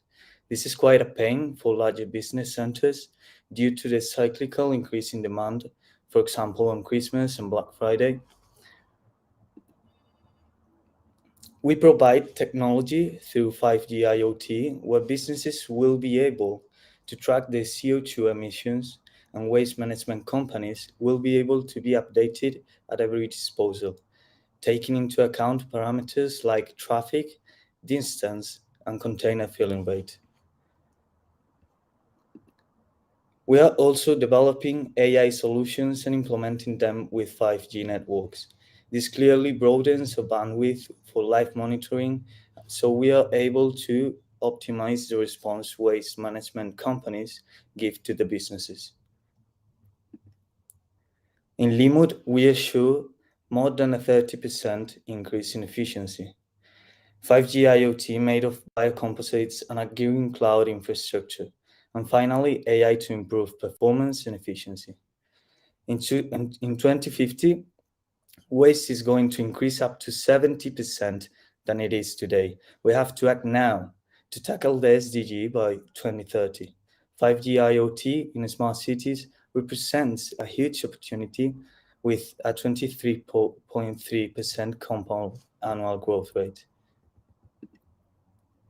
The waste management subscription will deliver our patented IoT devices to our first customers. They will start tracking and collecting data to analyze and make better decisions on when to manage. We will target waste management B2Bs, and then we will leverage those to acquire logistics centers and shopping malls for their CO2 environmental impact monitoring. Our target profile will also be located in metropolitan areas, moving towards smart cities. Begin the biggest pains that they do not have a dynamic route. They are actually with a fixed route, and they have that light monitoring. 5G IoT in smart cities has a $582 billion market size, and taking only the European Union and a 5% obtainable market, we would be able to obtain a $236 million market. We will start in Madrid, and later on we will move on to Denmark and other parts of Northern Europe. And our target accounts and first barriers to market are the waste management companies. And at the same time, we will leverage them to partner with chains of those shopping malls and logistics centers. Our products and service come at the edge of disruptive technologies, to level encryption to ensure smart cities cybersecurity, and green cloud computing to keep impacting our planet positively. Part of the threefold technology will be IoT with density sensors connected by a sensor module to the green cloud infrastructure. AI and machine learning will improve data optimization and accuracy. And finally, our 5G network will facilitate enough data for live monitoring. In our short-term roadmap, we will look to validate the idea and the market first, then parallelly focus on sales and product building by stages, while building the great teams that are necessary. We are currently seeking for $150,000 to start building those teams and making the design of the devices a reality. This is our team. I'm Alvaro, almost graduate student of aerospace engineering. I'm taking a career direction towards project management. And Alex is my hardworking colleague with more than 10 years in experience in logistics and programming. And also you can see in the screen a QR code where you can, it will direct you to a website where you can find a demo video of our solution. Thank you for listening. Thank you for presenting. Also, right on time, 5 minutes, leaves enough space for the jurors to ask questions and dive deeper. Any question, Alex, Britta, Thomas, Norbert, Sebastian? Is there something that makes your solution unique? I think your solution is absolutely needed. But as far as I'm informed, there's a lot of people that try to do the same thing at this point of time. Yeah, sure. We are aware that we have lots of competition in the market, but there is as well, they focus on too much market size. They focus on either building the IoT devices, or also they are not made either of biocomposites as we propose, by recycling plastic or other kind of organic materials. And yeah, we are aware of that, and we have to make a bit more of market study. Any other questions? Alex, Britta? Yeah, could you please clarify again, what is your main product? So if I understood correctly, you want to track the waste trucks, the containers. Is that correct? Yes, we want to know at every time, live monitor the rhythm of the container filling rate, or how long it would take to the near transportist to arrive to that container, so we can improve the efficiency and not dispose of that container when it is 60% filled, but only when it is at its maximum capacity. And those containers are the ones you see on the street that are picked up by these large trucks. Is that what you mean? Yes, we would focus on those containers at first, and we would be able to scale to all the kind of containers, but we are making a special focus on businesses, because there is many solutions to the citizenship level, but no one is currently attacking the private market. Thank you. Thank you for the answer. I think a nice presentation. Thanks for joining. Also online, I think some of the question also clarified some of the thoughts from the jurors. And shout out to the rest of the team, hardworking team member Alexandru. Seen him a couple of times. They squeezed in, during working time. Yeah, I think that applause is also for everybody else that hacked and kind of had the full-time job, or trying to work on a work-life balance in that intense time. We have like 2 special cases left for the end. One of the special cases already, which of course we try to connect to Aline from China. We do have another hacking team working for blockchain for energy management, actually from Nigeria. Super energetic, 3 hackers, and Ayo is a blockchain engineer, and they really try to get the increase of access to sustainable energy solutions high, and they rocked really hard during the week. There might be the option to get the presentation done. You look kind of weird at the moment because I think the connectivity is still an issue, but do you want to give it a try, Ayo? Can you hear me? Yes, not perfect. Okay, I think we would give it a try. okay. Am I audible now? Yes. We can see the slides. You have to have the full presentation mode because we can still see the screen mode and not the presentation mode. But if you give it a last push, we can give it a try and see if it works. Yes. Yes. Go ahead and let's see how it goes. Okay. Thank you so much. I'm Ayo, and I'll be presenting for blockchain climate technology solutions, blockchain technology for energy management. Our focus for this hackathon was to tackle a problem that's been a problem, and the world is actually been ravaged by this problem. And this problem is one that is a tactical one because the world cannot do without innovation, yet innovation seems to be giving us a bit of a problem. Climate change and greenhouse emissions have been a byproduct of the industrial evolution that provides the world that we are living in today.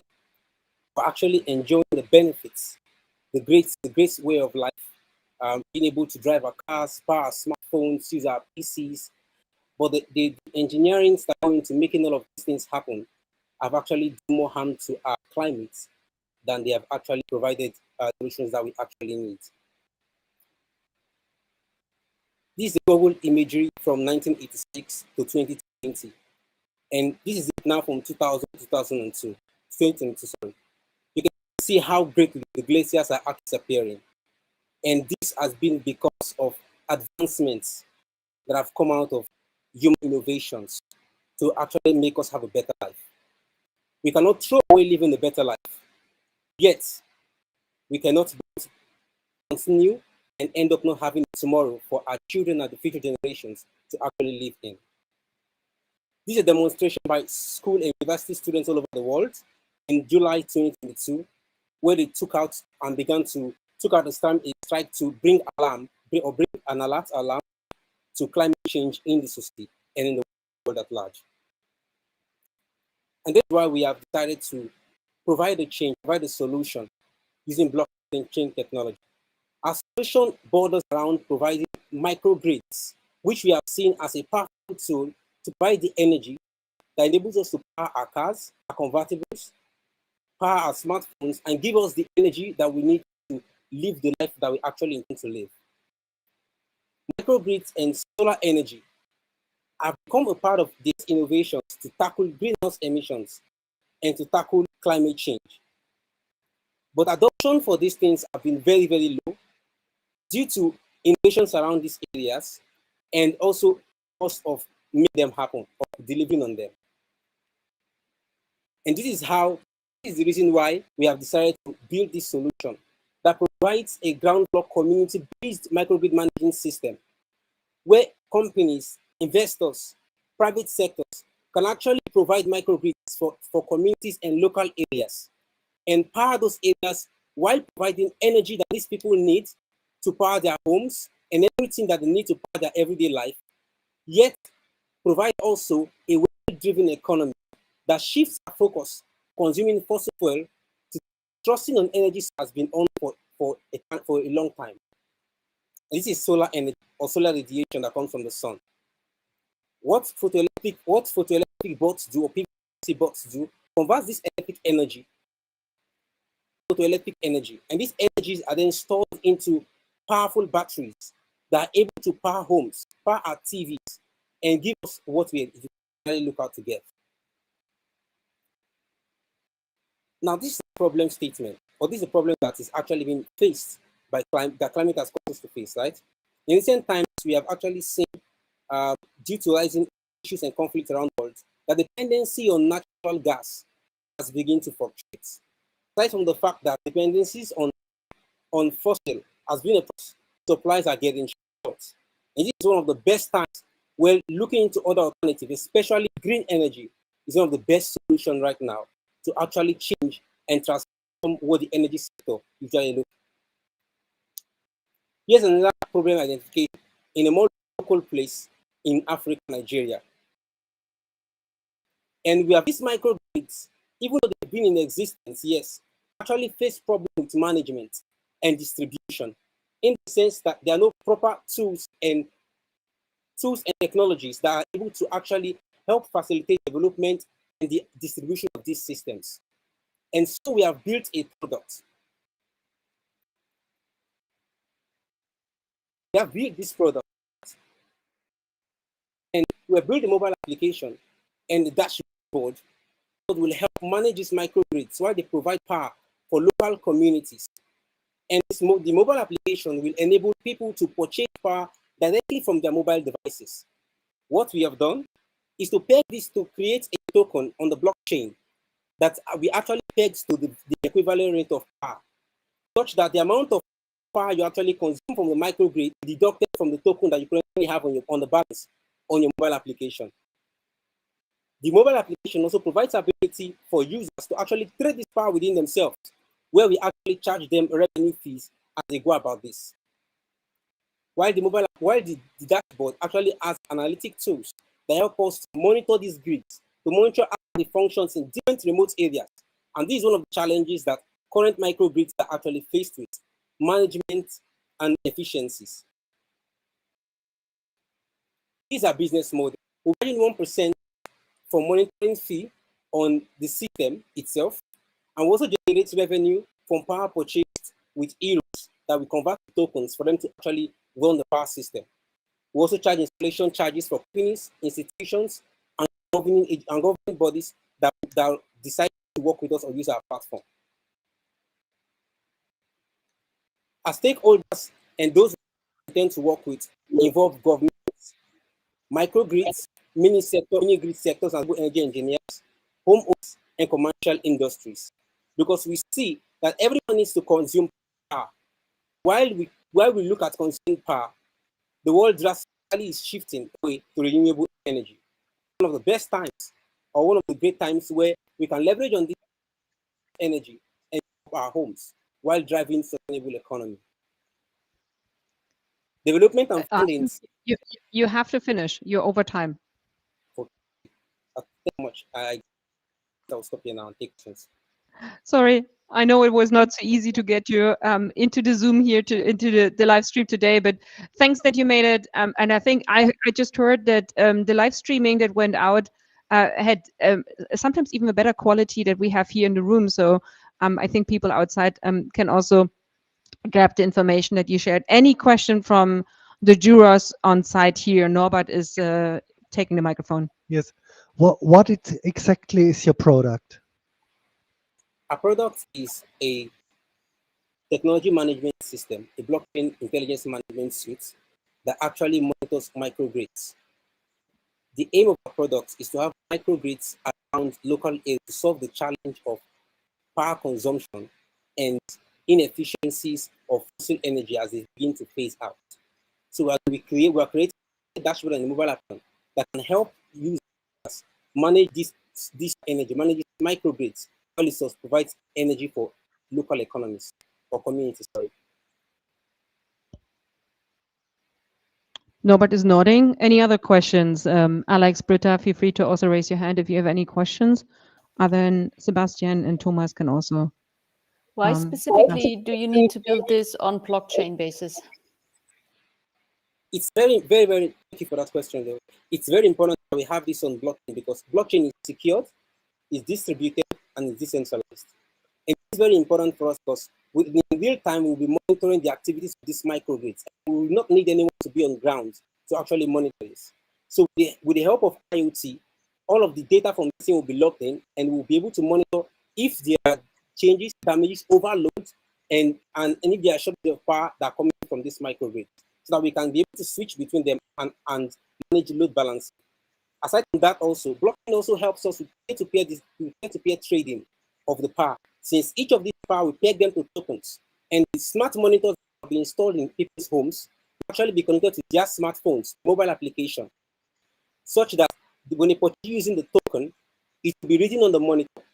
Once the data, once their energy is consumed, once their energy is finished, that their token runs out, it will automatically be disconnected, and then again can go ahead and purchase. Blockchain automatically makes this payment process and financial processes for us, and makes it totally easy to have this payments done securely yet efficiently. Did it answer the question, Britta? Because we're also running out of time, but feel free to also add.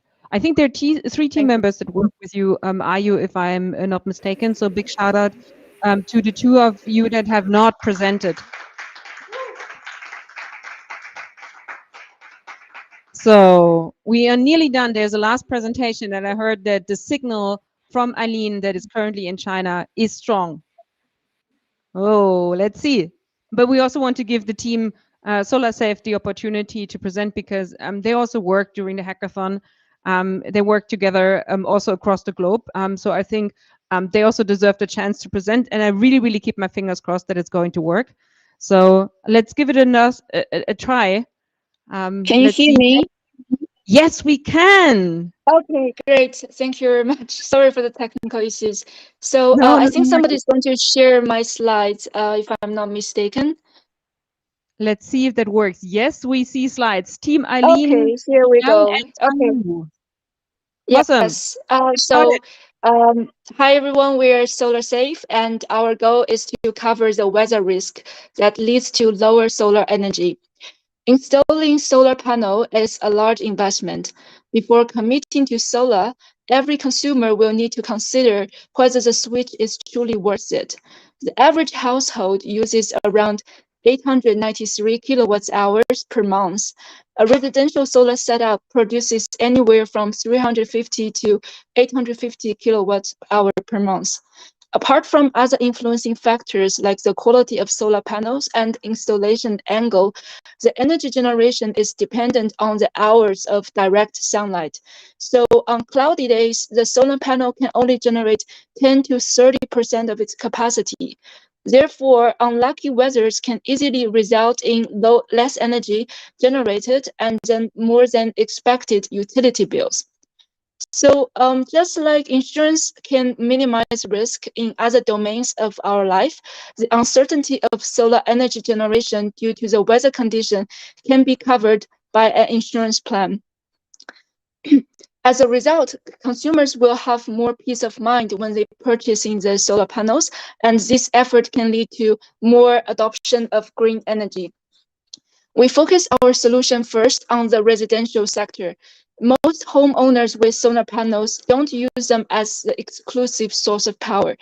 Often, a household utility meter monitors how much electricity is consumed by the household and how much electricity is generated by the solar panels. And then on a regular basis, that household is only responsible for paying its net consumption. The expected energy generation can be determined from seasonal meteorological data at the geographical location. So if the solar panels generate far less than this threshold and the consumer is liable for more energy costs due to this, then depending on the premium, the consumers will receive a partial or full refund on their utility bills. There are two main ways for distributing this insurance. The solar panel providers can ask the consumers to opt in this insurance while purchasing the solar panels, or alternatively, consumers can opt in afterwards, and in this case, they can opt in via their utility companies that participate in this ecosystem. The global solar panel installation, including residential, commercial, and industrial, increased by 64% in the last 5 years. And the total capacity is expected to reach 96 gigawatts by 2025. The key growth is coming from markets like China, Japan, Germany, US, and Australia. For US market, 8% of homeowners reported installation of solar panels, and an additional 39% are considering in 2021. The residential solar market had its 5th record year with a growth rate of 30% in 2021. And much of this growth is driven by the lower installation cost. And going forward, the US Solar Market Insights expect the installed capacity to triple in 5 years. In terms of pilot locations, a US state like Texas is a top choice thanks to its fast-growing solar capacity. And to have an impression on the cost saving, an average household can save up to $1,500 per US dollar per year on energy cost. Assuming a future penetration rate of 47%, the yearly cost saving is estimated to be 19 billion in USA. Like other insurance products, data is essential to calculate the risk. Meteorological data can be used to estimate solar energy risk at the insured location of the customer. The National Solar Radiation Database provides such data on a half-hour basis with 4-kilometer spatial resolution. In the long term, solar safe can improve the estimation of the risk by learning from the customer data, such as the more precise geospatial analysis. The available readings from the household utility meters can also indicate the amount of energy generated by solar panels previously and be used for long-term forecasting use cases. To summarize, SolarSafe boosts the confidence of investing in alternative energy. It brings the solar panel providers and traditional utility companies together as an ecosystem to jointly participate in this mission. It leverages the weather and geospatial data to create new solutions, addressing a new type of risk that has become more and more relevant in the age of climate uncertainties, and enabled a dynamic pricing model supported by the big data. So given the global trend of solar panel adoption, the insurance solution can expand to other geographic locations after initial piloting and also extend to commercial and industrial installations. Thank you. Thank you. Last presentation. The energy is still hopefully high with the jurors. Any question from the jury? Completely different topics today. So any questions from you, Alex, from Britta, or from the 3 jurors on site? Sebastian wants to have the microphone, so shoot, Sebastian. Yes, thank you so much. Yeah, I'm still trying to get my head around it, to be honest. And can you clarify, I mean, who's paying in the end for this insurance? Yes, so the person who pays insurance is the customer who purchased the solar panels. So to make another example, let's say that I want to have my doctor checkup bill covered when I go to a doctor. So I will be paying for my doctor bill. So for the consumers, they will pay for a certain premium for this insurance. And if they get lower than expected solar energy when they actually use a solar panel, and of course this is determined by the data, then they will have to pay extra utility bills. And because they have this insurance, so part of their extra or 100% of their extra utility bills will be covered by this insurance. There's some nodding here in the audience. Any question, Alex? Britta? Yeah, I have a question or two. Have you seen this before anywhere else, meaning competition? And how many, if you know the data, how many households pay more than they should because they didn't have enough solar energy? Yeah, so to answer your first question, so we did the research about this type of insurance. We didn't find it. However, we also pitched previously to insurance company in the insurance industry who became interested actually in the solution because they think that this opens up a new market. So for your second question, I had the data on one of the slides. So for example, the average household would use like 900 kilowatts hour per month, and a residential solar setup would produce anywhere from 350 to 850 per month. However, if it is getting clouded, then the solar panel only generates 10% to 30%, 10 to 30% of its capacity. So I didn't do the entire math here, but I think I would be able to arrive at a figure that will help to determine for the insurance in general. And of course, the actual risk premium of this particular customer will depend on the location of the house, and also many other parameters will come into play to determine the actual insurance price for this particular customer. But I think location is certainly a very important factor there. Yeah. Have you thought about combining this with any other sources of renewable energy? Yes, so I think the same mindset can go from, for example, solar to wind, basically anything that somehow depends on the weather, and where we can kind of model this uncertainty using the weather, using the big data. So I think they can be like the similar solution in a way. And we just get started analyzing this for the solar panel because I think this is something like maybe more like a B2C case, whereas for the like other energy like wind, it probably is more like a B2B case. Very last question from Thomas. Sorry, Britta, I have to give him a chance. I think a lot of people would be interested in taking that insurance, but the question is, did you talk, or you mentioned it shortly, did you talk to the insurance companies, or like who would insure that, and would the cost of the insurance be lower than the average what I would lost by bad weather?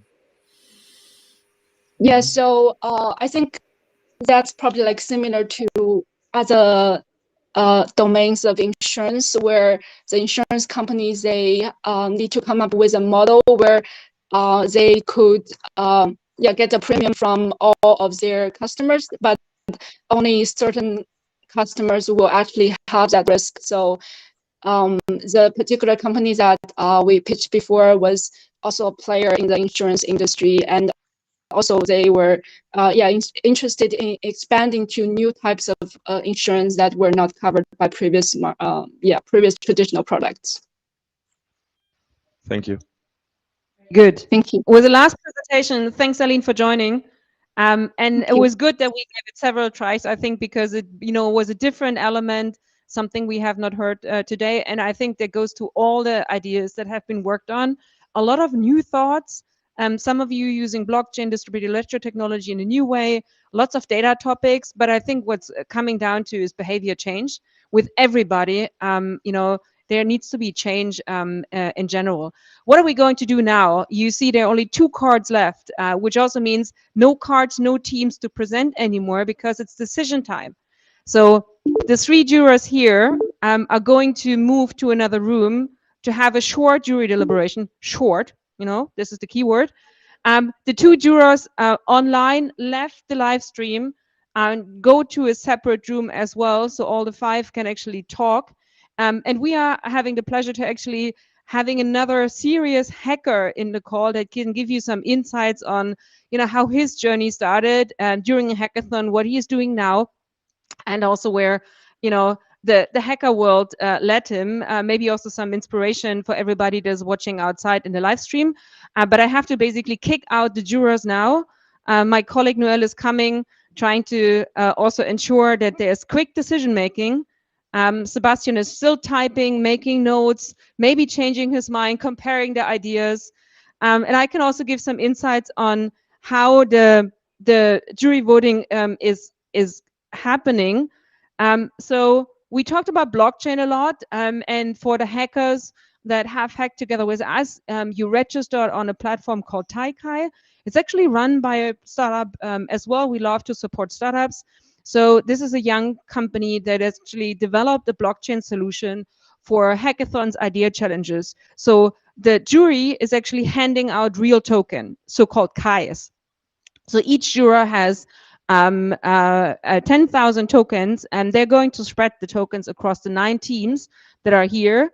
But if you do the math, we had 60 hackers, 60,000 tokens available. So in the second round, they will look into the initial ranking and they will top off the results, the initial results, as a group effort to reward the teams that deserve a little bit more. But I mean, it will be interesting because we're also going to showcase the ranking soon. Just as a quick reminder, 3 prizes, 1 additional prize from Alex Fries and the Amazon vouchers, but the 3 prizes, the main prizes are a trip to Austin to South by Southwest, including some travel support, then a cash prize of 1,000 euros. If you're a team of 5, you have to split it, unfortunately. And then the option to also have free co-working, depending if the free co-working is something that is beneficial for you. Yes, you can negotiate later who did what during the hacking time and who deserves what. It's a team effort, so for us, it goes to the team. I would love to bring yes, Steve here on site, on board. I think Steve is the person that has joined the most hackathons ever, and I hope he's also going to join us now. I think he's dialing in from Orlando. So, and this is also something, again, you know, running around the world, hacking for good in different areas. Welcome. So Orlando, Florida, the home of Disneyland, but also the home of the Lead Accelerator, if I'm not mistaken. Steve. Yeah, what do you do? well, thank you so much. Thank you so much. So I'm Steve, one of the founders of Wavy Health, and the great thing is that our startup was starting at the hackathon in 2018, where we challenged, made a solution for Novartis to help heart patients in cardiovascular disease. And the great thing is that we started this hackathon, won the hackathon in San Francisco. So they gave us the ticket to San Francisco. We presented our solution. And when we won that hackathon, that was a moment where we get so many positive reactions. And we also made the decision to quit our jobs and to move forward. And the great thing is that a hackathon is one of the most interesting starting points to start your business, because this is the right moment at the right time to create traction and to move forward. And we used that traction to start the business. And it was a great journey. And one of the greatest thing that I have seen is that because of this hackathon, we also got more opportunities to join programs. And in last year, I think I joined one of the most interesting incubator that we have in Europe, and that's the Vision Health Pilot. I hope that they will move forward also in next batches. But seriously, Germany is at the moment one of the most interesting, I think the most. I saw some new posts from the European Commission, but Germany is the most interesting e-health country at the moment in Europe. And the great advantage is that we got the opportunity to join Vision Health Pioneers Incubator that really helped us to move forward, also to create a good strategy how we can bring our solution to the next level. So a little bit our solution, we are a medical device application that help heart patients to manage and lower the stress by biofeedback in combination with stress reduction exercises by music, meditation, but also moving. And the greatest thing is that we can create better insights for the patients, but also for the cardiologists. But next to that is that with Vision Health Pioneers, we got a question about the Lead Accelerator, or we want to join the accelerator here in Orlando. And that's also the reason why I moved here to Orlando. And the greatest thing is that we also won an award from the Veterans Affairs of the United States, an award of $100,000 that is focusing on providing better mental health and preventing suicide. So from 1,371 applications, we made it in the top 40. And that is great because with a hackathon, it is a journey that you can take to the next level. And I think that's really, really amazing. There's one question I always ask you. So what's the number of hackathons you have done so far? Because in between your current project in Orlando and the original hackathon in San Francisco, I think you also joined hackathons, I think offsite and online in the United Arabian Emirates as well, if I'm not mistaken, and others. Maybe you can also give some insights, maybe what are the do's and don'ts for hackers within the hackathon, but also after a hackathon, because I think you also joined a few. So how many exactly? I think at least 70. Okay. So it's a serial hacker, I promised you, and a lot of learning. So the hackers on site that joined for the first time in a hackathon, they were like, oh my gosh, this is my career option. What are the do's and don'ts from a hacker side in a hackathon? Well, I think the most important thing is to listen to experts, because you can make a solution, but if you don't listen to experts, it will never going to happen. Our solution was improving all the time by listening to the experts, because they know how to create value. They know the problems. And also an advice what I want to give really quickly, if you don't have some expertise in your team, there's so many great mentors. For example, in our medical field, we create like a really huge network where we can all the time you're asking for feedback. And I think that's the most important thing. You don't need everything in your team because there's so much more around that. And I think a hackathon is the perfect place to network with people, but also to get feedback from mentors to improve your application. So that's absolutely do in the hackathon. It's the perfect moment to to bring a solution to the next level. The don't is sleep a lot. That's absolutely a don't. A little bit Johannes sleep can is tell okay. a story about it. You complained already about that. So sleep is downside. Yeah. What else? Yeah. So yeah, another don't, I think, is not spending enough time on your presentation. It's very important that you take enough time to really prepare your presentation, and also that you that you really understand how you're going to tell the people about your solution, because a presentation is is at least 40% of the final judging score. And also a very important do is that you really have like a final ask, because the hackathon is the time to ask something what you really want to do for the next time. So maybe it could be like investments, can be like supporting, etc. So that is a great moment to really ask for something. And what I said, a hackathon is the perfect place to move forward. What I really see in a lot of hackathons is that people, they come together, make a great solution, they get some traction, but at the moment, they continue with their life and with the job. If you really want to start a startup, you really have to take an adventure. If you win this hackathon, really think about it to move forward, because this is the time then to do it. And it will be a tough journey, but I think it's the one of the most interesting journey that you can take in. And I always say, we have to work till we are 70. So who cares if you take a couple years of risk?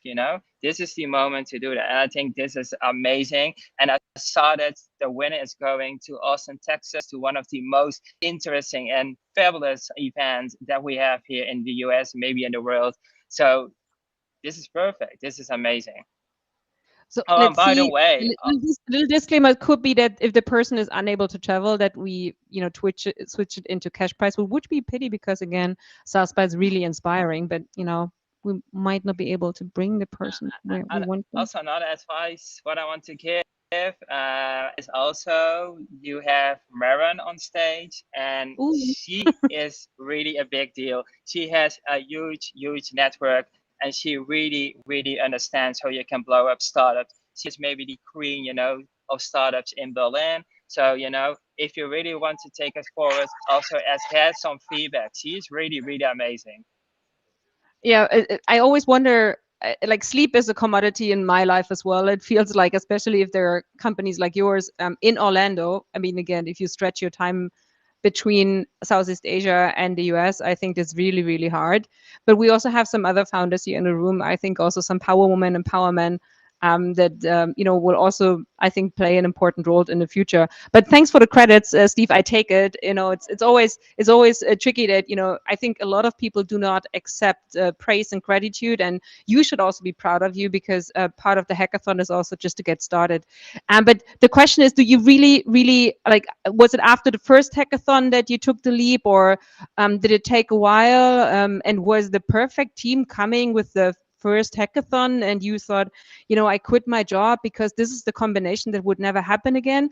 Like, was the original team the one that also took this risk with you? This is one question. The other one, was it really your first hackathon that kicked you out of your routine into something that you said was also quite exciting but also risky? Well, no, it was all my first hackathon. So I got this addiction when I was in school. I was studying ICT and business, and I did one hackathon, and it was like a kind of addiction. And I learned so many things. I think in San Francisco, I did already a couple of hackathons, and also, I was working already. So because if you are in school, it's a little bit more tough because, you have also to finish your school. But on the other way, also schools can really help you if you want to start a startup. So, it's also a perfect moment, if you're a student, to start a startup. But when we were in San Francisco, I really believed in our team because we had a huge, interesting combination of technology and business. And as I said, we won a very big hackathon, and that was a kind of answer that we were like on the right path, and we had something, and that people were interested in it. But on the other way, when you finish this kind of hackathon, then you really have to move forward. So don't wait months, but move directly into it, because that is the right moment to do it. And I think we took the risk, quit our jobs later on. So, when we really saw some results, we quit our jobs and, really worked full time on it. And I think that's maybe the path that you really can take to really move forward. Maybe one question, because I also know you experimented a little bit with blockchain, in this time frame. You also tested new technologies. Your solution is based on artificial intelligence and also prediction and stress relieving in the combination of hardware, but you also tested blockchain. I think a lot of young hackers may be also a little bit hesitant to check it out. It sounds complex. What is your experience? Well, I also are working now at the moment on a blockchain for decentralized clinical trials where we can maybe implement in the future. I also did an accelerator by our GovTech accelerator in Yes Delft. Also maybe very interesting for a couple projects here. Yes Delft, they have also very interesting accelerator in the Netherlands where you maybe can apply for it. But I'm always interested in new technologies that we can improve our healthcare system and really, can create benefits for the SDGs that we have in our world. But I always want to create impacts. I see that in a lot of blockchain industry, we have a lot of prep projects, but really think not only about the dollars, but always really think about, okay, how can we create like a value in our world? Because when you create value, the business will come. And I think that's a very important and interesting way. And on the other side, for artificial intelligence, what we really see is that a lot of testing and data is not very inclusive. It's very important that your solution, is really focusing on that it can be helping all the people. And I think that's very interesting in artificial intelligence, is that, it really can create a lot of benefits, but it also can create a lot of bad areas if there's not enough data and where not enough people are represented in the data. And so that's very important way. And I think, in hackathons, you really learn a lot of things. So that's also the reason why I'm still doing hackathons. And sometimes I also, win nice prizes, and then I can use this prize to invest in Wavy Health. So that's also what I did the last year. I invest a lot in our startup to move forward. If you have to choose between hackathons, I mean, we collaborate with Taikai, which is a platform. I think in this month there are like 5 hackathons happening at the same time. We did hackathons before where we actually, also look for companies that joined incubators. There's money involved, like a couple of €100,000. Sometimes it's also credits. In our case, the prices are comparably low. How do you choose the hackathon that makes sense for you? Like, what are the criteria to pick the right one that also provide, the long-term perspective, as you said? Yeah, one thing is that how bigger it is, how more prize money, how more difficult it will be to win. But if you are starting, sometimes it's better to maybe start with a little bit smaller hackathon. But the most important thing why I'm focusing on is can get like benefits of this hackathon. For example, are there good partners involved where I can talk with it, for example, after the hackathon to maybe create some partnerships? That's a very important one. And the other one is also what are they giving, at the end. But prize money is nice, but also opportunities are very, very valuable, because when you can get, like, for example, a partnership because you are joining a hackathon, that can create maybe so much more value at the end. And I know, for example, the place where you are in, as I said, Maren, she did already starting PitchDay Pioneers. She has also the applied data accelerator, right? So this is the right moment to also go, for example, to look into like an incubator and accelerator. And I know that Maren, she also organized some hackathons where you can win an accelerator. That's amazing, right? That's what you really want. So it's about, the stage where you are. That is the way how you pick the hackathons. There are a few of the hackers here. We have a hybrid event, so the majority of the hackers are currently waiting till the jury comes back. That is discussing in the background. I can hear them. So there's apparently a heated discussion with the jury members happening. But there are some hackers on site as well. Do you have any questions for Steve? Feel free to also raise the hand, so you can also ask a question. Sandy is like, oh my gosh, no. In case you have seen Sandra pitching, also a familiar face here from the Berlin ecosystem. It was the first time she presented. I think now she's thinking, oh my God, do I have to quit my job? How do I sell it to the rest of the team members? How do I also maybe, think about the things you were quite unsure how to present it, as a single presenter today, the rest of the team watching live. But if you do have any questions also for Steve, again, the number of hackathons that he attended is quite impressive. Also raise your hand and let us know. Other than that, I do have tons of questions. No notes, by the way, because I think it's always inspiring to just talk to you. If you would look into any future activities, like what are the kind of hackathons you're looking for at the moment? What are the technologies and the partners you're most eager to get on board? Anything that is on the horizon? Maybe you also look for additional team members. There are some hackers here that might be also interested in joining you and learn from you. So what is coming up next? Yeah, so my focus is really about in the healthcare industry where we really can create like benefits for people's lives. So I'm always looking into hackathons that is focusing on improving our healthcare system. And another thing what I'm really focusing is on improving people's life for veterans. But that's because, I see the benefits that we can create with e-health on veterans. So that is really my focus areas. And, I can do that with artificial intelligence and with blockchain. So that is my two major focus on. What was the other question? Sorry, I wake up at 4 o'clock in the morning, so my brain is a little bit crashing.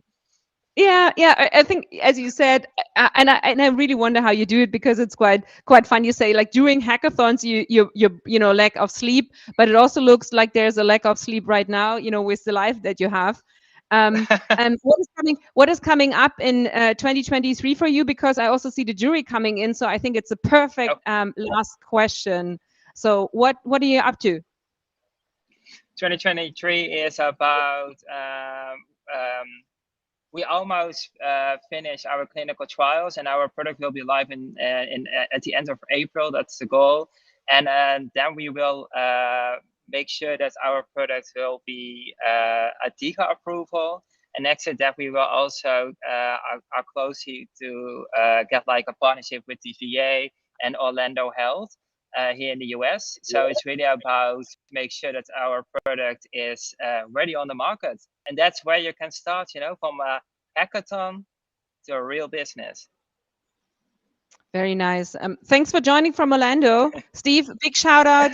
Serial hacker. By the way, what? Yeah, one thing what I really want to, what I want to say, that there were some very, very interesting projects in this hackathon.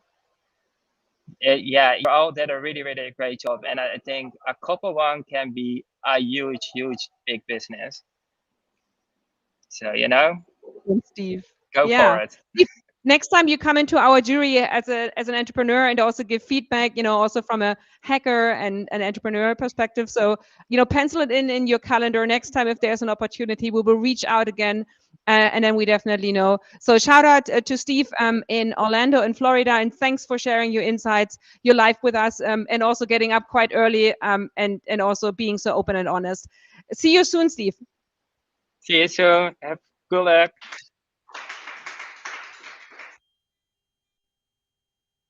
The on-site jury is back, so I assume the online jury also is back in the room. If you want to come forward, I think everybody is quite excited to know, at least the people in the room here. Not a tough decision. Also, quite a large number of teams to decide from. So, and we have figured out like an order, so you're also aware how the announcement is going to happen. So, if I'm not mistaken, Thomas is going to announce third place. Yeah, he's holding up 3 fingers.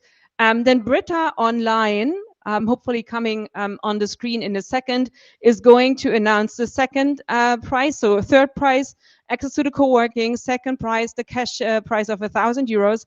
And then Sebastian has the honor to announce the first prize, which is either tickets to South by Southwest and a travel voucher, or a package, you know, to have it as a cash prize in case the team members can't or do not want to travel. And we know that some of you will have a tough time to obtain the visa and everything else. And it might be even easier to have the cash prize because then you can split it across a team of 5. Additional prize will be announced by Alex. He also decided to give 2 teams the opportunity to have a touch point with him to get mentoring and coaching. You remember that Steve also said it's not necessarily the prize money, but it's the rest that counts. So we will also definitely hear that. Not quite sure if we are connected to Britta and Alex. It sounds like, Britta is back. Very nice. Now we are just waiting for Alex. And we are waiting for my colleague Noel, because we also have some Kodak moments planned, and I don't have a hand free. So I need like 2 additional hands at least. Not quite sure if he listens and if he knows. Britta, are you Alex, back in business? Dial in to the other stream. Well, no, you are right, Britta. You are completely right. Let's see if Alex is still in the Zoom call where you had the internal conversation. But I think we are going to wait because, again, Alex also took some time. I think it's also from timing-wise. He's based in San Francisco. I don't know how he does it. I think we all have the same situation, that we stretch our time from 24 hours a day to like 48 sometimes. I'm doing that for sure. It feels like it. But no, I only have 24 hours a day. It just feels longer. But I don't know if you know that a lot of founders have the geek syndrome, where, you know, it's kind of the way the brain processes data and works is slightly different. Alex, very, very nice. So we are all back. Very cool. So I don't know if my colleague Noel is going to come, or if my colleague Soraya can get my colleague Noel to come, to also ensure that the show effect is here once we have everything announced. Noel, du bist noch im falschen Stream. Die Maren wartet auf dich. See, Britta is coordinating. Britta is telling Noel that he has to come here. I don't need him. I don't need him online. I need him offline. Welcome to a hybrid world. But yes.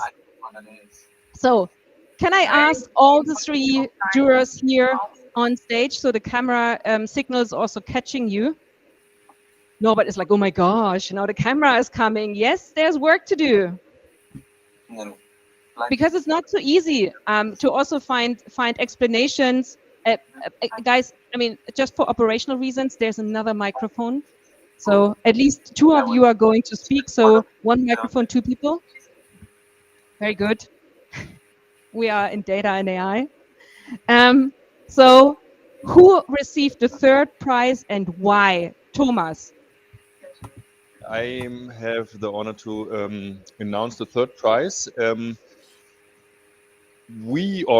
found the third prize quite interesting because it was something what's actually really easy could be a really easy solution.